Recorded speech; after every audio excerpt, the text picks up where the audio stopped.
Hello everyone, कैसे हैं आप सब लोग। आई होप आप सब बहुत अच्छे होंगे और बहुत अच्छे से अपने एग्जाम्स की प्रिपरेशन कर रहे होंगे। आप लोगों की प्रिपरेशन को बूस्ट अप करने के लिए हम लोग लेके आए ये रिवीजन सीरीज, जिसमें हम सारे चैप्टर्स कवर करेंगे। आज हम जो चैप्टर रिवाइज करने वाले हैं उसका नाम है सप्लाई अंडर जीएसटी। इस क्लास में मैं जो नोट्स यूज करूंगी वो बिल्कुल फ्री ऑफ कॉस्ट अवेलेबल है। डिस्क्रिप्शन में आपको एक लिंक मिलेगी, आप उस लिंक पे जाके इन नोट्स को डाउनलोड कर सकते हैं। अब चलते हैं हमारे चैप्टर की तरफ। इस चैप्टर में फर्स्ट टॉपिक जो हमें पढ़ना है वो टैक्सेबल इवेंट इन जीएसटी पढ़ना है। आप मुझे ये बताओ, ऐसा क्या होता है कि पर्टिकुलर ट्रांजेक्शन के ऊपर जीएसटी आ जाता है। मतलब ऐसा क्या होता है कि आप कहते हैं यस, अब इस ट्रांजेक्शन के ऊपर जीएसटी लगाया जाएगा। जब भी आप कोई इनकम अर्न करते हो तो उसके ऊपर इनकम टैक्स लगता है, तो भैया जीएसटी कब लगता है? तो गवर्नमेंट कहती है जब भी आप कोई सप्लाई करोगे गुड्स और सर्विसेज की, तो उस केस में हम आपके ऊपर जीएसटी लगाएंगे। गवर्नमेंट क्या कहती है, जब भी कोई सप्लाई होती है, किसकी सप्लाई होती है? गुड्स एंड सर्विसेज की, तो उस ट्रांजेक्शन के ऊपर जीएसटी आता है। सिंपल पॉइंट है। अब आपके मन में डाउट आएगा, मैम सप्लाई क्या होता है? देखो, जो सप्लाई है ना, सप्लाई की गवर्नमेंट ने डेफिनेशन दी हमें। सप्लाई की डेफिनेशन के टोटल 4 पार्ट है, 1, 2, 3, 4। जिस ट्रांजेक्शन में ये चारों चीजें कंप्लीटली पूरी होती हैं, चारों कंडीशन सेटिस्फाई होती हैं, उसे सप्लाई माना जाता है। जिस भी ट्रांजेक्शन में ये चारों जो कंडीशंस हैं ये सेटिस्फाई हो जाती है, उसे सप्लाई माना जाता है। एक एक करके सारी ट्रांजेक्शन सारी कंडीशंस देखते हैं। फर्स्ट कहते हैं supply includes all form of supply. All form of supply मतलब सपोज करो ये पेन है, ये पेन मैंने आपको सेल कर दिया, वो भी सप्लाई है। ये पेन मैंने आपको रेंट पे दिया है, वो भी सप्लाई है। ये पेन में आपके पास दूसरा पेन है, मेरे पास ये वाला पेन है, हम दोनों ने एक्सचेंज कर लिया, वो भी सप्लाई है। तो गवर्नमेंट कहती है supply includes all form of supply. आप कुछ भी नाम दे दो उसे हम सप्लाई मानेंगे। Sale, exchange, barter, rental, lease, disposal, licence, transfer, ये सब हमारे सप्लाई माने जाते हैं। Supply includes all form of supply. Second condition है मेड या एग्री टू बी मेड। या तो ये पेन मैंने आपको सेल कर दिया, या फिर हम दोनों ने कोई कॉन्ट्रैक्ट कर लिया ये पेन सेल करने का, या आपने मुझे कुछ एडवांस दे दिया। ये या तो हम लोगों ने ये चीज कर दी, या हम लोगों ने एग्री कर लिया ये चीज हम करेंगे, ये सेल्स होगी, तो उसे भी सप्लाई माना जाएगा। या तो कर दी गई है या कोई एग्रीमेंट हो गया है। नेक्स्ट पॉइंट है इन द कोर्स और फर्दरेंस ऑफ बिजनेस। ये जो ट्रांजेक्शन है ये बिजनेस ट्रांजेक्शन होनी चाहिए। पर्सनल ट्रांजेक्शन से गवर्नमेंट को इतना फर्क पड़ता नहीं है। ये पेन है, ये पेन मैं अपने भाई को दे दूं तो उस पर जीएसटी नहीं लगाया जाएगा। लेकिन अगर मेरी स्टेशनरी की शॉप है और वहां से मैं पेन सेल करती हूँ किसी को, तो उसे उस पर जीएसटी लगाया जाएगा। मतलब बिजनेस की ट्रांजेक्शन होनी चाहिए। और लास्ट कंडीशन जो है फॉर कंसिडरेशन, कुछ ना कुछ कंसिडरेशन इन्वॉल्व होना चाहिए, या फ्री की ट्रांजेक्शन पे गवर्नमेंट जीएसटी कैसे लगाएगी, तो जो कंसिडरेशन उसमें इन्वॉल्व होना चाहिए। जिस भी ट्रांजेक्शन में ये चारों कंडीशन सेटिस्फाई हो जाती हैं उसे मानते हैं सप्लाई, और उस पर जीएसटी लगाया जाता है। 4 कंडीशन क्या है? फर्स्ट कंडीशन होती है supply include all form of supply. All form of supply जिसमें आपके sale, exchange, barter, lease, rented, disposal सब आ जाएंगे। नेक्स्ट है मेड या एग्री टू बी मेड, या तो कर दी है या कोई एग्रीमेंट कर दिया है करने का। नेक्स्ट है फॉर बिजनेस, एंड लास्ट है फॉर कंसिडरेशन। ये चारों कंडीशन सेटिस्फाई हो जाएंगे तो उसे सप्लाई मान लिया जाएगा। अब किसकी सप्लाई? गुड्स एंड सर्विसेज की। अब देखते हैं गुड्स एंड सर्विसेज क्या होता है। सबसे पहले देखते हैं गुड्स क्या होता है। गुड्स की डेफिनेशन में गवर्नमेंट ने ये 3 चीजें कही है कि गुड्स इंक्लूड दीज 3। फर्स्ट ये जो गुड्स की डेफिनेशन में आती है वो आती है every kind of movable property.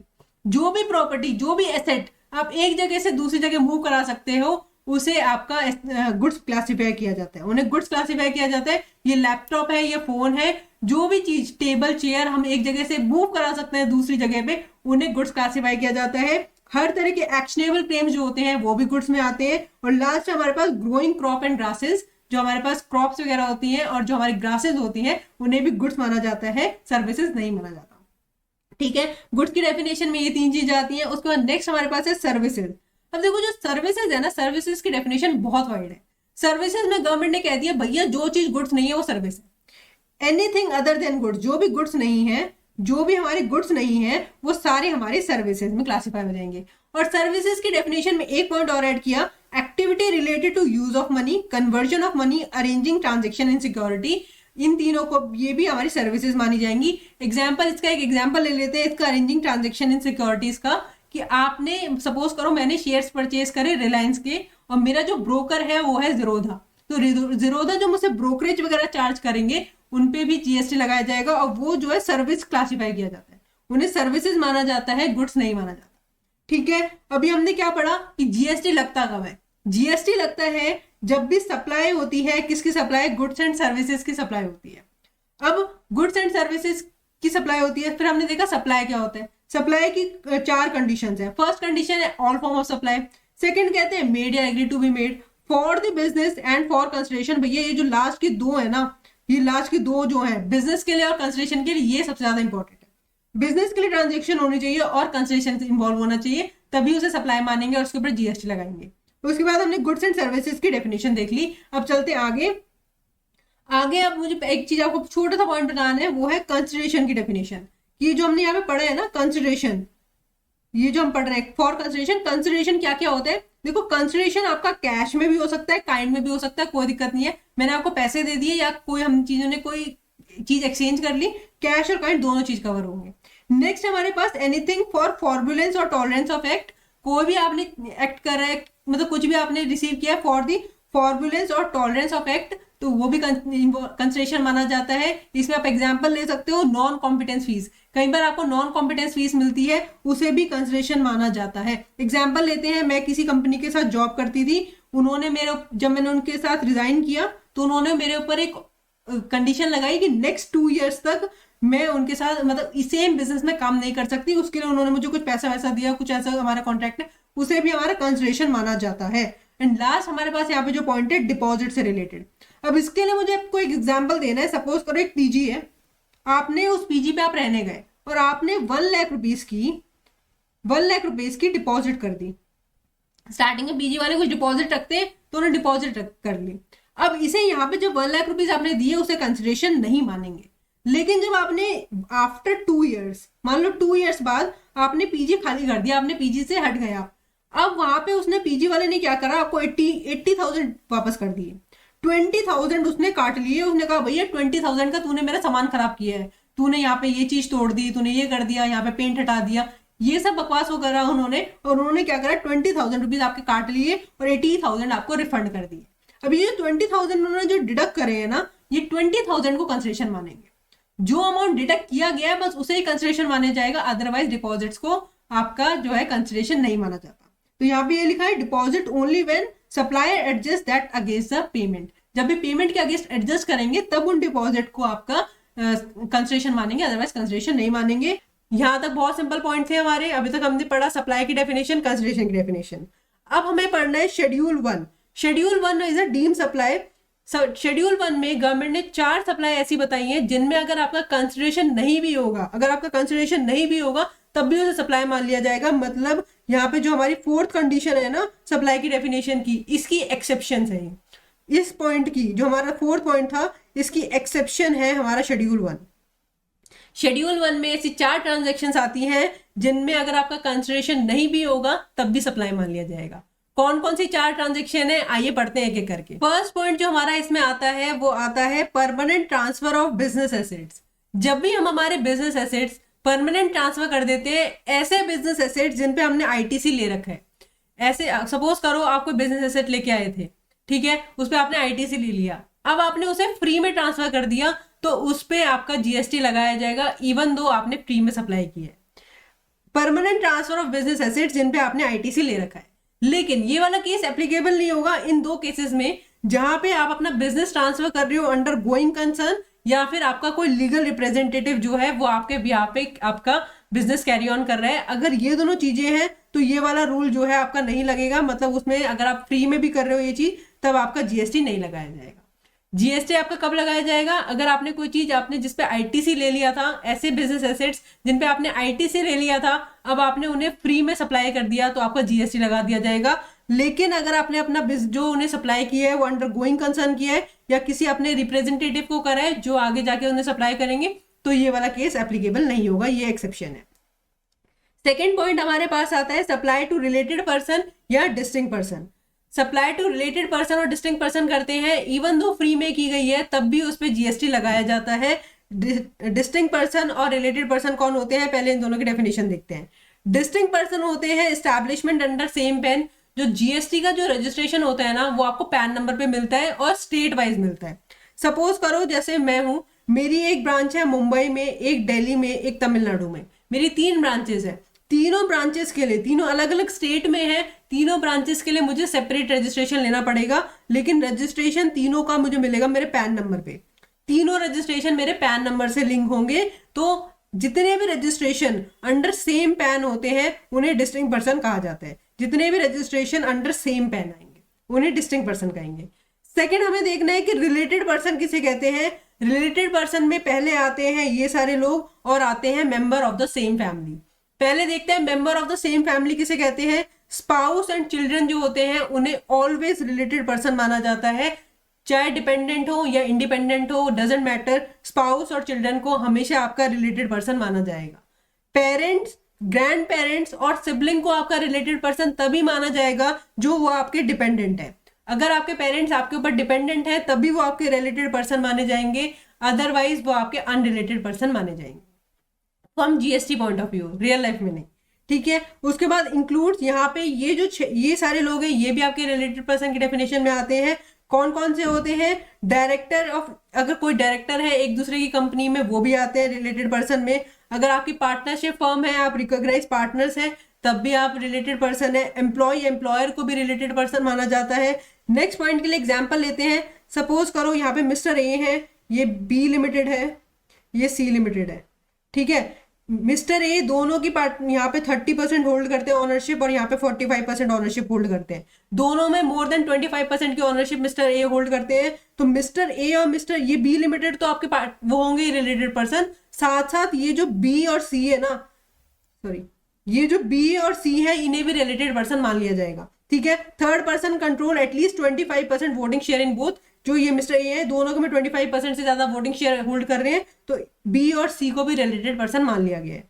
Third person control both of them, अगर मान लो मिस्टर ए है, इन दोनों के में शेयर्स तो होल्ड नहीं कर रहे थे लेकिन किसी और तरह से इनका कंट्रोल है, तब भी बी और सी को रिलेटेड पर्सन मान लिया जाएगा। और लास्ट है सोल एजेंट या सोल डिस्ट्रीब्यूटर। सोल एजेंट और सोल डिस्ट्रीब्यूटर अगर होते हैं तो उन्हें भी आपका रिलेटेड पर्सन माना जाता है। तो रिलेटेड पर्सन और डिस्टिंक्ट पर्सन, अगर रिलेटेड पर्सन और डिस्टिंक्ट पर्सन के साथ कोई ट्रांजेक्शन होती है जो कि ऐसी ट्रांजेक्शन है जिसपे आपने कंसिडरेशन नहीं लिया है, कोई प्राइस चार्ज नहीं करा है, स्टिल उसके ऊपर जीएसटी लगाया जाएगा।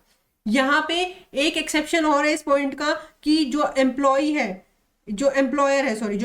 है वो अपने एम्प्लॉय को गिफ्ट दे सकता है। कितने तक के गिफ्ट अलाउड है। 50,000 पर एनम तक के गिफ्ट अलाउड है। अगर 50,000 पर एनम तक के गिफ्ट दे रहा है तो उस पर जीएसटी नहीं लगाया जाएगा।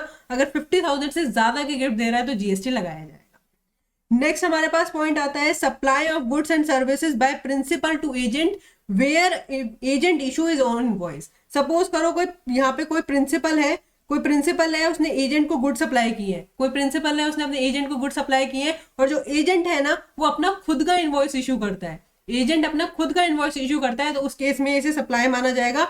इवन दो फ्री में की गई है, अभी कोई पैसा नहीं लिया गया है, स्टिल उसे सप्लाई मान लिया जाएगा। अगर एजेंट प्रिंसिपल का इनवॉइस इशू करता है तो कोई दिक्कत नहीं है, लेकिन प्रिंसिपल जो हमारा एजेंट है वो खुद का इनवॉइस इशू कर रहा है तो उसे सप्लाई माना जाएगा। लास्ट यहाँ पे पॉइंट है import of services from related person और from own establishment outside India.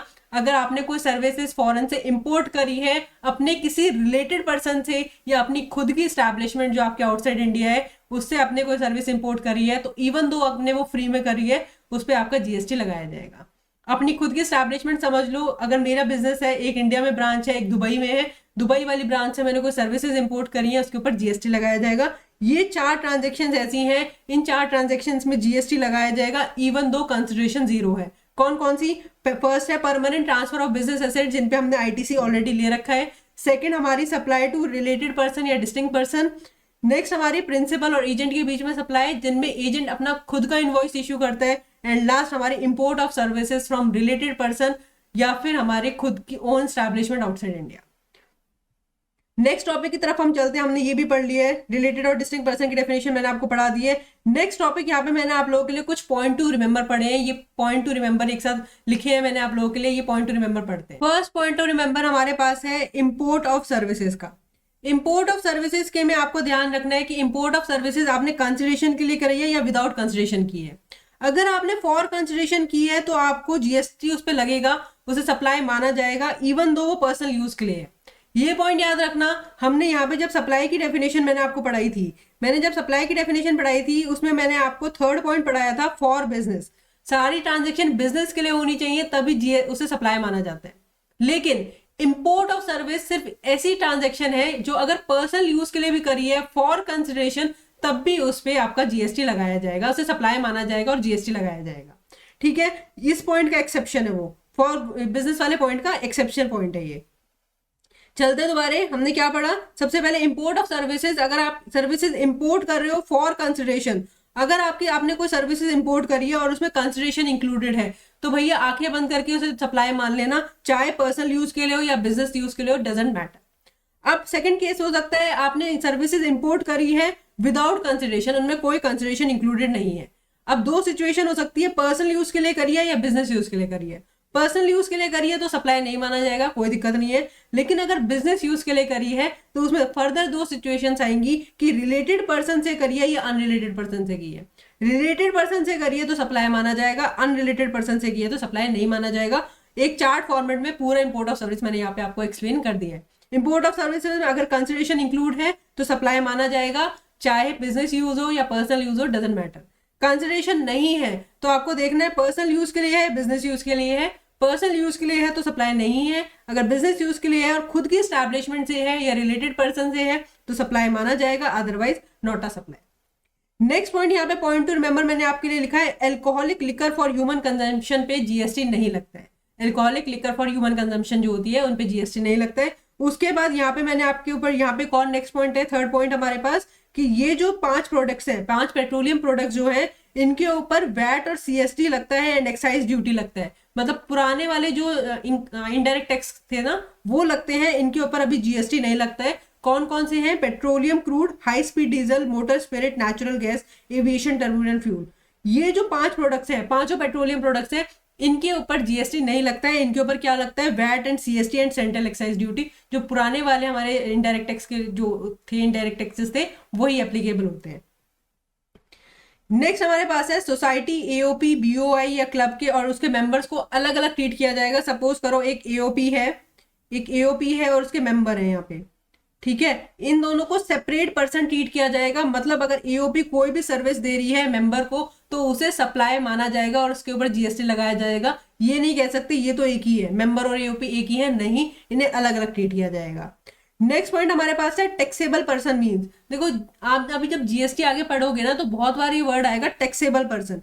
Taxable person उन्हें कहते हैं या तो जो जिन्होंने जीएसटी में रजिस्ट्रेशन ले रखा होता है या फिर जो लायबल होते हैं रजिस्ट्रेशन लेने के लिए। जिन्होंने जीएसटी में रजिस्ट्रेशन ले रखा है या जो लायबल है रजिस्ट्रेशन लेने के लिए, उन्हें टैक्सेबल पर्सन कहा जाता है।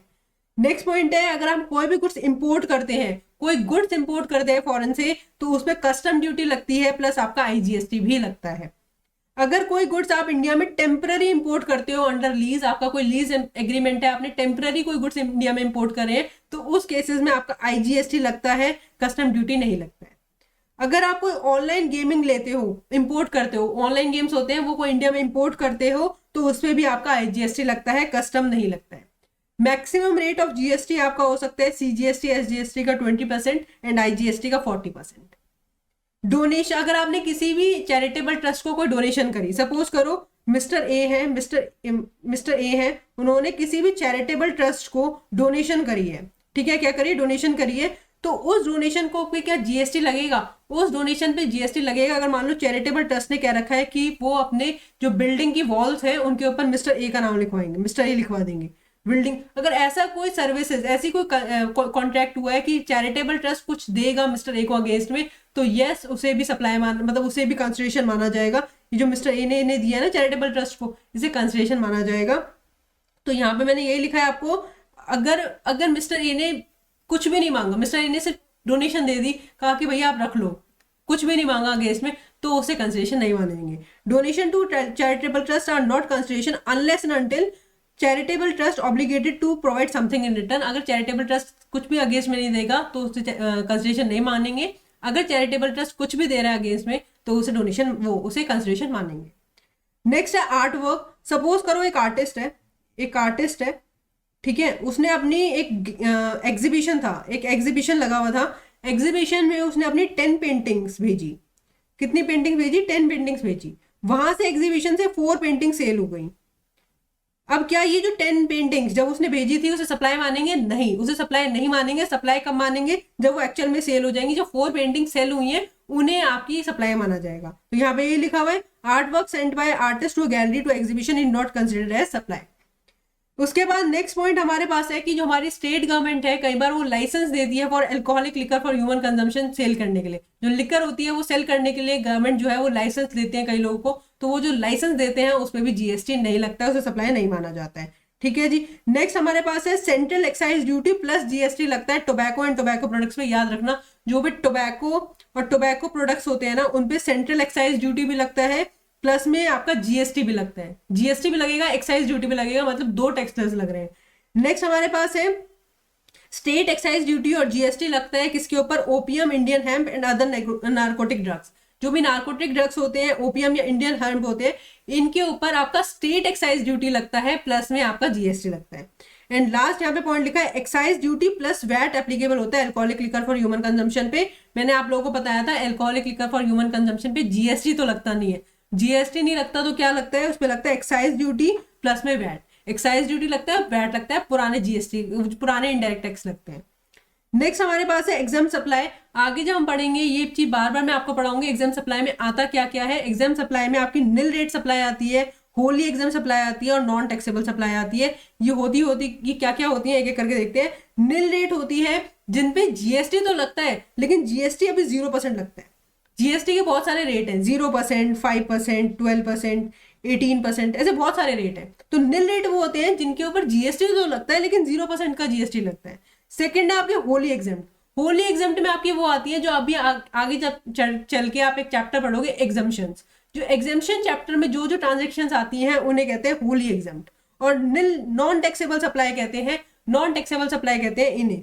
जो मैंने अभी आपको पढ़ाई ना alcoholic liquor for human consumption और ये 5 पेट्रोलियम प्रोडक्ट, इन्हें कहते हैं नॉन टैक्सेबल सप्लाई। ठीक है। तो एग्जाम सप्लाई में आपकी 3 चीजें आती हैं। क्या क्या आती है, सबसे पहले आपकी आती है nil rate, wholly exempt and non taxable. तीनों क्या क्या होती है मैंने आपको बता दिया है। नेक्स्ट हम चलते हैं, अगर कोई insurance company no claim bonus देती है, नो क्लेम बोनस देती है तो उसे सप्लाई नहीं माना जाता। उसके बाद अगर कोई देखो नेक्स्ट पॉइंट यहाँ पे हमारे पास है कि अगर आपने कोई कॉन्ट्रैक्ट है वो ब्रीच कर दिया, कोई ब्रीच ऑफ कॉन्ट्रैक्ट की वजह से आपके ऊपर कोई पेनल्टी वगैरह लगी तो उसे जीएसटी में कंसिडर किया जाता है, जीएसटी उसके ऊपर एप्लीकेबल किया जाता है। ठीक है। अगर आपका नेक्स्ट पॉइंट है, अगर आपका कोई चेक है वो डिसऑनर हो गया, अगर आपने कोई चेक दिया था किसी को, वो चेक जो है आपके अकाउंट में था, पैसा नहीं था, वो डिसऑनर हो गया तो उसके ऊपर जीएसटी नहीं लगता, क्योंकि इस चेक डिसऑनर को वायलेशन ऑफ लॉ कहते हैं, वायलेशन ऑफ कॉन्ट्रैक्ट नहीं कहते, ब्रीच ऑफ कॉन्ट्रैक्ट नहीं कहते। ब्रीच ऑफ कॉन्ट्रैक्ट पे आपकी जीएसटी नहीं लगते, लेकिन ब्रीच ऑफ कॉन्ट्रैक्ट पे आपका जीएसटी लगता है और वायलेशन ऑफ लॉ पे आपका जीएसटी नहीं लगता है, ये याद रखना।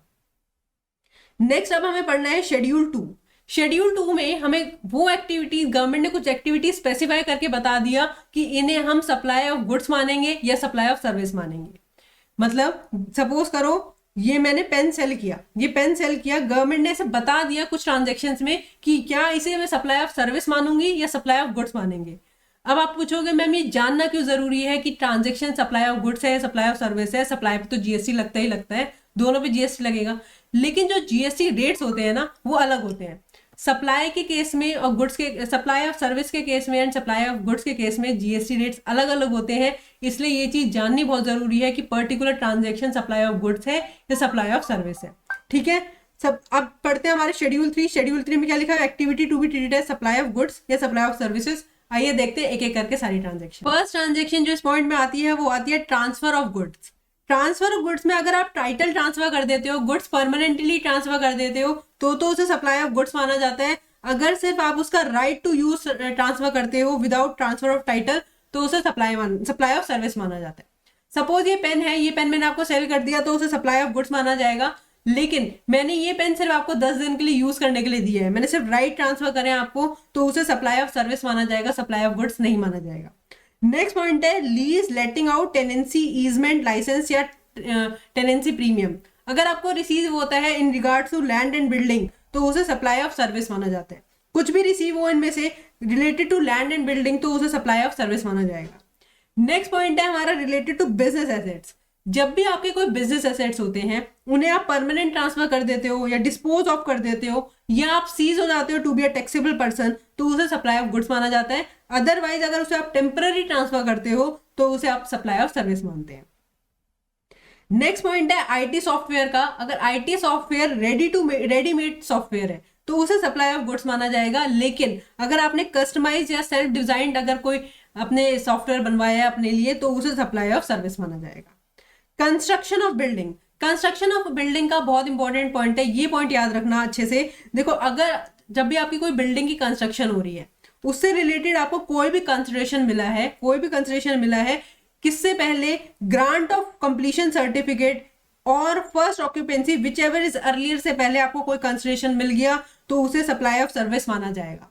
क्या लिखा है कि अगर आपको कोई भी कंसिडरेशन मिल गया किससे पहले, ग्रांट ऑफ कंप्लीशन सर्टिफिकेट या first occupancy whichever is earlier, इन दोनों डेट में जो भी अर्लियर आएगी उस डेट से पहले अगर आपको कुछ भी कंसिडरेशन मिल गया, 1 रुपया भी मिल गया, तो उसे सप्लाई ऑफ सर्विस माना जाएगा और आपके पूरे अमाउंट पे जीएसटी लगा दिया जाएगा। सपोज करो आपकी बिल्डिंग बन रही है, आप 10 फ्लोर्स की बिल्डिंग बना रहे हो, उसमें एक फ्लोर है, उसमें मिस्टर ए ने कहा कि भैया ये फ्लोर मेरे लिए ब्लॉक कर दो, और उन्होंने आपको सिर्फ 1000 रुपीज का एडवांस देके ब्लॉक कर दिया। कितने का एडवांस दिया? 1000 रुपीज का एडवांस दिया। और बिल्डिंग की जो प्राइस है, फ्लोर की प्राइस है, वो आपकी है 10 करोड़ की।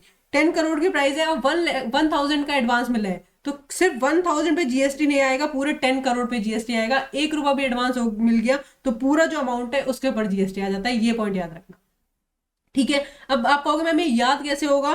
भाई माइंडसेट ऐसे रखना, जब भी आपकी बिल्डिंग अंडर कंस्ट्रक्शन है, अगर आपकी बिल्डिंग अंडर कंस्ट्रक्शन है और आपने उसमें किसी को सेल कर दी, अंडर कंस्ट्रक्शन में ही सेल कर दी, तो उसके ऊपर से सप्लाई ऑफ सर्विस माना जाएगा और जीएसटी लगाया जाएगा। अंडर कंस्ट्रक्शन मतलब ग्रांट ऑफ जो ये यहाँ पे है ना, ग्रांट ऑफ कंप्लीशन सर्टिफिकेट या first occupancy whichever is earlier, जो डेट आएगी उनमें से इन दोनों डेट में जो सबसे पहले डेट आएगी विच एवर इज अर्लियर, उससे पहले अगर आपको कोई भी कंसिडरेशन रिसीव हो गया, एनी कंसिडरेशन, तो पूरे अमाउंट पे जीएसटी लगा जाएगा, सप्लाई ऑफ सर्विस माना जाएगा। लेकिन अगर आपको इन दोनों डेट के बाद अगर आपको कुछ कंसिडरेशन रिसीव होता है तो उसे सप्लाई ही नहीं मानते, नॉट अ सप्लाई, ठीक है। Treated as sale of immovable property, और उसे सप्लाई ही नहीं माना जाता, ये याद रखना। नेक्स्ट पॉइंट हमारे पास यहाँ पे है ट्रीटमेंट ऑफ गुड्स। अगर देखो सपोज जो जॉब वर्क होते हैं, जॉब वर्क में क्या होता है कि सपोज करो मेरे गुड्स है, मैं एक कार बनाती हूँ, मैं कार मैन्युफैक्चर करती हूँ, लेकिन मैं कार जो पेंट कराती हूँ ना वो बाहर से कराती हूँ। अब मैंने जिससे कार पेंट करानी है उसके पास कार भेजी, उसने पेंट करके मुझे कार वापस भेज दी। ये जो जॉब वर्क वाली सर्विसेज होती हैं इन्हें सप्लाई ऑफ सर्विसेज माना जाता है, सप्लाई ऑफ गुड्स नहीं माना जाता। उसके बाद ये चारों चीजें जो है इन्हें हमेशा सप्लाई ऑफ सर्विस माना जाएगा। क्या है? Renting of immovable property, immovable property को अगर रेंट पे देते हैं उसे सप्लाई ऑफ सर्विस मानते हैं। टेम्पररी ट्रांसफर करते हैं intellectual property rights, temporary transfer किए हैं आईपीआर राइट्स को, तो उन्हें भी आपका सप्लाई ऑफ सर्विस माना जाता है।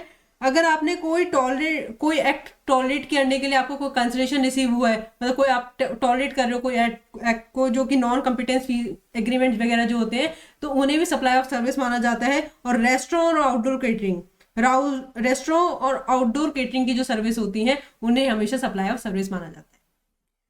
इसके साथ हमने पढ़ लिया हमारा शेड्यूल 2। अभी तक हमने 2 शेड्यूल पढ़े। सबसे पहले हमने पढ़ा था शेड्यूल 1। शेड्यूल 1 में हमने वो ट्रांजैक्शन पढ़ी थी जिनमें अगर कंसिडरेशन नहीं होता तब भी उन्हें सप्लाई मानते हैं। शेड्यूल 2 में हमने पढ़ा, उन्होंने शेड्यूल 2 ने क्या कर रखा है, हमें एक क्लासिफिकेशन दे रखी है कि इसे हम सप्लाई ऑफ गुड्स मानेंगे, इन्हें हम सप्लाई ऑफ सर्विस मानेंगे। तो क्लासिफिकेशन हमने पढ़ ली शेड्यूल 2 में। अब शेड्यूल 3 में हमें क्या पढ़ना है? शेड्यूल 3 में हमें पढ़ना है activities not be treated as supply. ये सारी एक्टिविटीज जो है इन्हें सप्लाई ही नहीं मानेंगे, मतलब इन पे जीएसटी ही नहीं लगाया जाएगा। 3 शेड्यूल हमें टोटल पढ़ने थे। आइए पढ़ते हैं शेड्यूल 3, एक एक करके सारी ट्रांजेक्शन्स देखते हैं। फर्स्ट पॉइंट जो हमारे शेड्यूल 3 में आता है वो है services by employee to employer. कोई भी एम्प्लॉय जो अपने एम्प्लॉयर को सर्विसेज देता है उसे सप्लाई नहीं माना जाता और उसमें जीएसटी नहीं लगाया जाता। कौन सी सर्विसेज? जो अपने एम्प्लॉयमेंट कॉन्ट्रैक्ट के अकॉर्डिंग देता है। सपोज करो मैं कहीं पे जॉब कर रही हूँ, अब मेरा जो एम्प्लॉयमेंट कॉन्ट्रैक्ट है उसके अकॉर्डिंग मैं कोई सर्विसेज दे रही हूँ अपने एम्प्लॉयर को, तो उसे सप्लाई नहीं माना जाएगा, उस पर जीएसटी नहीं लगाया जाएगा। अगर कोई डायरेक्टर है कंपनी का और एज ए डायरेक्टर वो अपनी कंपनी को सर्विसेज दे रहा है, तो उसमें 2 सिचुएशंस हो सकती हैं कि वो एज एन एम्प्लॉय सर्विसेज दे रहा है तो उसे सप्लाई नहीं मानेंगे, लेकिन एज ए प्रोफेशनल सर्विसेज दे रहा है तो उसे सप्लाई मानेंगे और जीएसटी लगाया जाएगा। कैसे पता लगेगा कि एज एन एम्प्लॉय सर्विसेज दे रहा है या अदर देन एम्प्लॉय दे रहा है? एज एन एम्प्लॉय अगर वो सर्विसेज देता है तो जो उसकी सैलरी होती है उसके ऊपर टीडीएस डिडक्ट होता है under section 192 of income tax.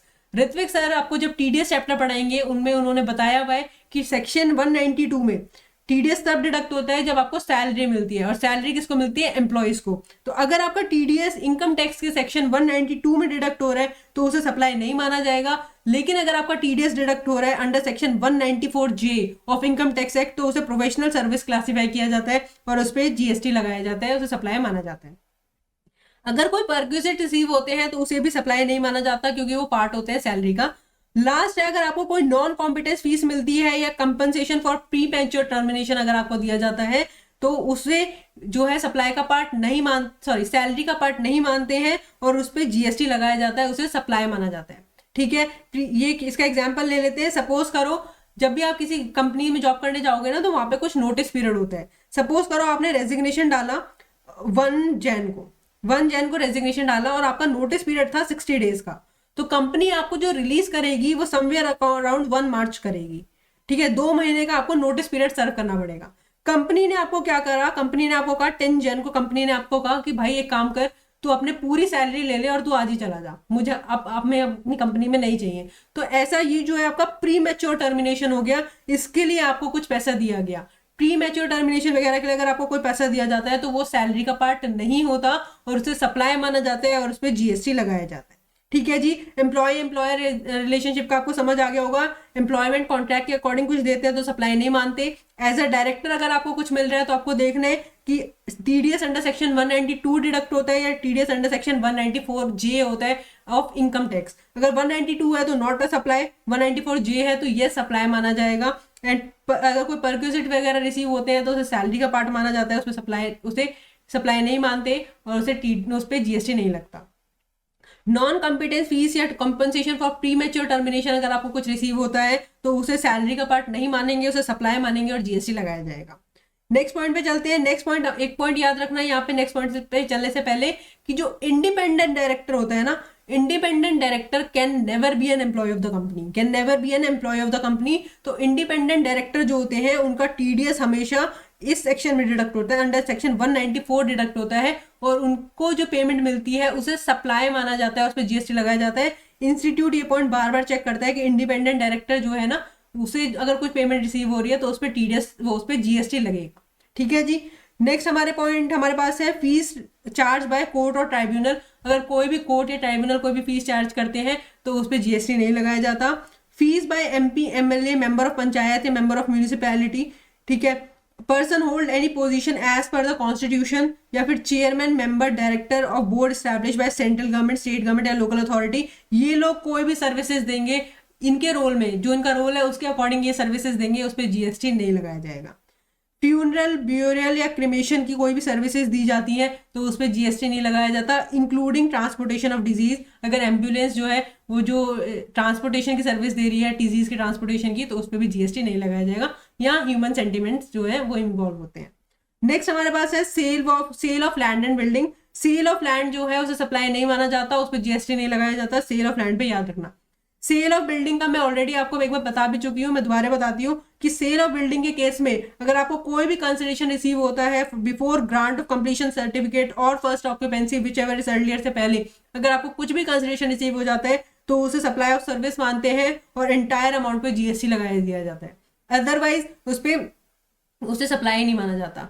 यहाँ पे एक पॉइंट याद रखना, ये पॉइंट याद कैसे रखना, अगर बिल्डिंग अंडर कंस्ट्रक्शन है, अंडर कंस्ट्रक्शन बिल्डिंग में आपको कुछ भी मिल गया तो पूरे अमाउंट पे जीएसटी लगा दिया जाएगा। नेक्स्ट हमारे पास पॉइंट है एक्शनेबल क्लेम्स जो होते हैं उन पे जीएसटी नहीं लगाया जाता। एक्शनेबल क्लेम्स पे जीएसटी नहीं लगाया जाता, लेकिन ये 6 एक्शनेबल क्लेम्स ऐसे हैं जिन पे जीएसटी लगाया जाता है। याद कैसे रखना है, ये जो छह हमारे एक्शनेबल क्लेम्स हैं इन्हें कहते हैं स्पेसिफाइड एक्शनेबल क्लेम्स। इन स्पेसिफाइड एक्शनेबल क्लेम्स पे जीएसटी लगाया जाता है। इनके अलावा कोई और एक्शनेबल क्लेम है तो उस पर जीएसटी नहीं लगाया जाता। कौन कौन से पे लगाया जाता है? Betting, lottery, gambling, casino, horse races, online gaming, इन 6 पे आपका जीएसटी लगाया जाएगा। इनके अलावा कोई और एक्शनेबल क्लेम होगा तो जीएसटी नहीं लगाया जाएगा। इसके साथ हमने अपना टॉपिक पूरा पढ़ लिया शेड्यूल 3 का कि शेड्यूल 3 होता क्या है। शेड्यूल 3 में गवर्नमेंट ने वो ट्रांजेक्शन बताई है जिन्हें सप्लाई नहीं माना जाएगा और उनके ऊपर जीएसटी नहीं लगाया जाएगा। अब चलते हैं हमारे टॉपिक की तरफ। अब हमारे आगे चलते हैं टॉपिक की तरफ। जो हमें टॉपिक पढ़ना है वो है composite and mix supply. Topic का नाम क्या है? Composite and mix supply. सबसे पहले देखते हैं कंपोजिट एंड मिक्स सप्लाई होते क्या क्या है। कंपोजिट सप्लाई का एग्जांपल लो। सपोज करो आप गए दुकान पे एक फोन परचेज करने, आपने फोन परचेज करा, उसके साथ आपका चार्जर आ गया, चार्जर फ्री आ गया। सेकेंड एग्जाम्पल लो, आपने एक एसी परचेज किया और एसी वाले ने उसे आपके घर पे इंस्टॉल करा के भी दिया। तो जनरली अगर आप देखते हो तो बिजनेस ऐसे ही होते हैं, जब आप फोन परचेज करने जाते हो उसके साथ आपको चार्जर मिल जाता है। जब आपको एसी वगैरह परचेज करने जाते हो, कोई इलेक्ट्रॉनिक हैवी इलेक्ट्रॉनिक परचेज करने जाते हो, तो वो लोग आपके घर पे इंस्टॉल करा के देते हैं। वो ऐसे नहीं कहते ये लो ले जाओ अपने आप लगा देना। कभी ऐसा हुआ है एसी आपने घर पे आके खुद लगाया है? नहीं, वो लोग आपको इंस्टॉल करा के देते हैं। तो ये जो ट्रांजेक्शन होती हैं ये नॉर्मल बिजनेस में ऐसे ही होती हैं। नॉर्मल जो भी कोई बिजनेस करता है ऐसे ही होती हैं। तो कंपोजिट सप्लाई क्या होता है? Two or more taxable supply of goods and services which are naturally bundled. ऐसी सर्विसेज या गुड्स एंड सर्विसेज जो एक से ज्यादा गुड्स एंड सर्विसेज जो नेचुरली बंडल्ड है, जो नॉर्मल बिजनेस में ऐसे ही होती हैं, उन्हें कहते हैं कंपोजिट सप्लाई। जो भी कंपोजिट सप्लाई होती हैं उनमें जो है प्रिंसिपल सप्लाई का जो प्रिंसिपल सप्लाई होती है उसका जीएसटी रेट लगाया जाता है। एग्जाम्पल यहाँ पे जो हमारा एग्जाम्पल है, इस वाले में हमारे फोन का रेट लगाया जाएगा जीएसटी रेट, और यहाँ पे हमारे एसी का जीएसटी रेट लगाया जाएगा। मतलब जो प्रिंसिपल सप्लाई है उसका जीएसटी रेट लगाया जाता है कंपोजिट सप्लाई में। Mix supply on the other and, mix supply होते हैं जबरदस्ती वाली सप्लाई। जबरदस्ती आपने 2-4 चीजें एक साथ मिक्स करके उनकी एक कॉम्बिनेशन बना दिया और उसे आप सप्लाई कर रहे हो। Two or more taxable supply of goods and services which are not naturally bundled. इसका आप एग्जांपल ले सकते हो गिफ्ट हैम्पर्स। जब भी दिवाली वगैरह आती है, गिफ्ट हैम्पर्स होते हैं जिनमें जबरदस्ती वो 3-4 चीजें एक साथ डाल के उसका सिंगल प्राइस चार्ज कर लेते हैं। क्या करते हैं? सिंगल प्राइस चार्ज कर लेते हैं। तो जो मिक्स सप्लाई होती है, मिक्स सप्लाई में आपका हाईएस्ट रेट जो वो बंडल है ना, जैसे जो बंडल है उसमें सपोज करो 4 आइटम है, उन 4 आइटम्स में जिसका हाईएस्ट रेट होगा वो वाला जीएसटी रेट लग जाएगा पूरे बास्केट पे। ये चीज याद रखना। नेक्स्ट यहाँ पे मैंने आप लोगों के लिखे हैं कुछ पॉइंट टू रिमेंबर।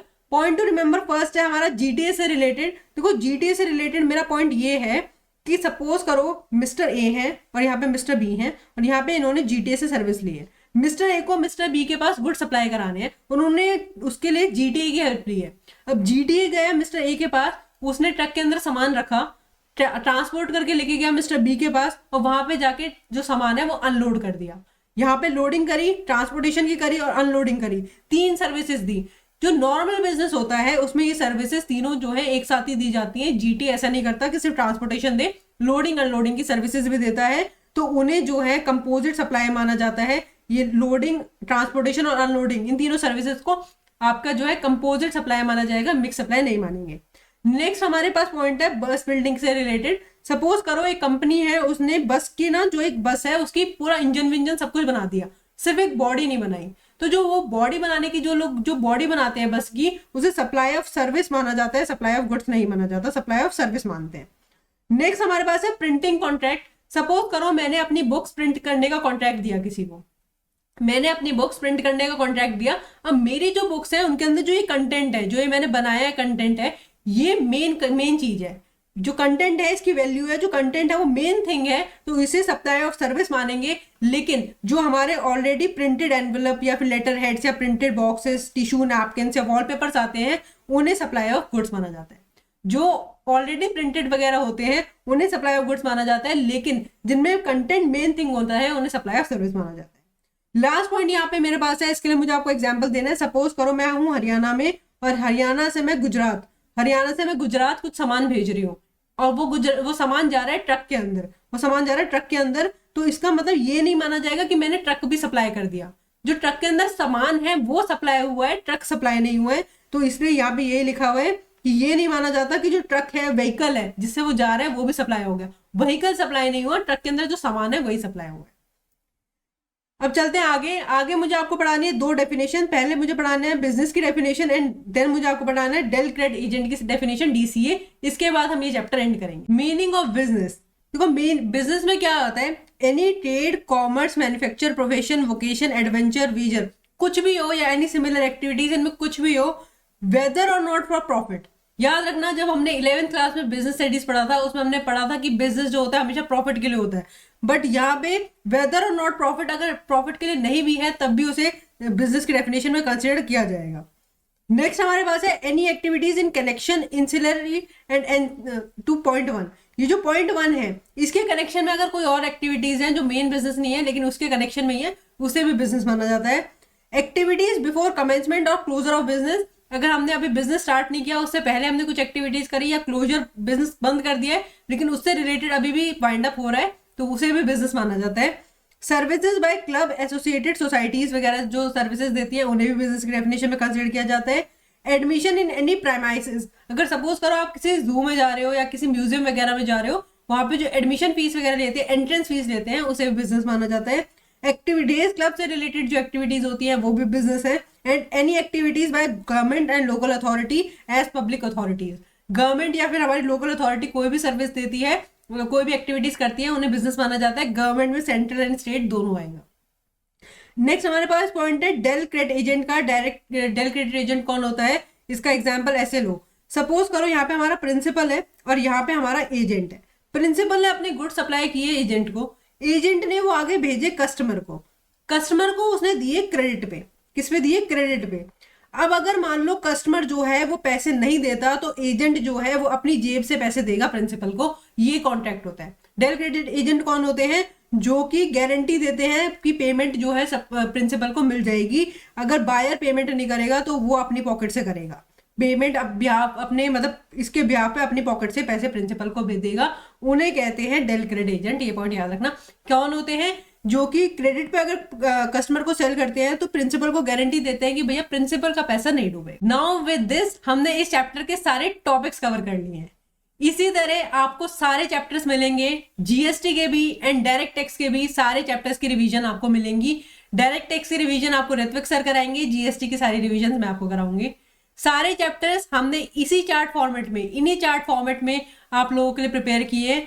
सारे नोट्स जो है हमारे वो फ्री ऑफ कॉस्ट अवेलेबल हैं। प्लीज इन नोट्स का और इन रिवीजन वीडियोस का पूरा बेनिफिट लीजिए। आप 1 डे बिफोर एग्जाम भी इन नोट्स को पढ़ सकते हैं। इतने सिंप्लीफाई किए गए हैं नोट्स बना आप लोगों के लिए। इसी तरह आप लोग मेहनत करते रहिए, आपके एग्जाम्स बहुत इजीली क्वालिफाई हो जाएंगे। टेंशन लेने वाली बात नहीं है। अब इसके साथ मैं ये क्लास एंड करती हूँ। Thank you everyone, have a nice day, bye bye.